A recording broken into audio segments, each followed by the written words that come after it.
ఆ పరమేశ్వరుడు తన అర్ధాంగి అయిన పార్వతీదేవిని ఎందుకు శపించారు? ఒకసారి కైలాసంలో శివుడు పార్వతీదేవికి అత్యంత రహస్యమైన వేద సారాన్ని, ఓంకారనాద విశిష్టతను బోధిస్తున్నారు.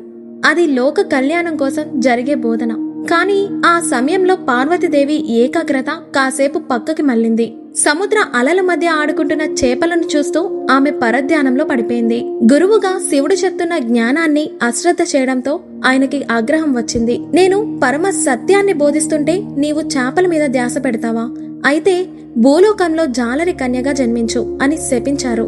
పార్వతీదేవి తన తప్పుని తెలుసుకొని క్షమించమని కోరినా శాపం ప్రకారం ఆమె భూమిపై ఒక చేపలు పట్టే వారి ఇంట్లో బిడ్డగా జన్మించింది. కాని తన ప్రియురాల్ని వదిలి శివుడు ఉండగలడా? అందుకే శివుడు కూడా ఒక జాలరి వేషంలో భూమికి వచ్చి సముద్రంలో అల్లకల్లోలం చేస్తున్న ఒక పెద్ద చేపను బంధించి తిరిగి పార్వతీదేవిని వివాహం చేసుకుని కైలాసానికి తీసుకెళ్లారు. చూశారుగా, ఎంతటి వారికైనా ఏకాగ్రత దెబ్బతింటే ఫలితం అనుభవించక తప్పదని ఈ కథ మనకు చెప్తుంది. ఇలాంటి మరెన్నో ఆధ్యాత్మిక విషయాల కోసం ఇప్పుడే సబ్స్క్రైబ్ చేసుకోండి.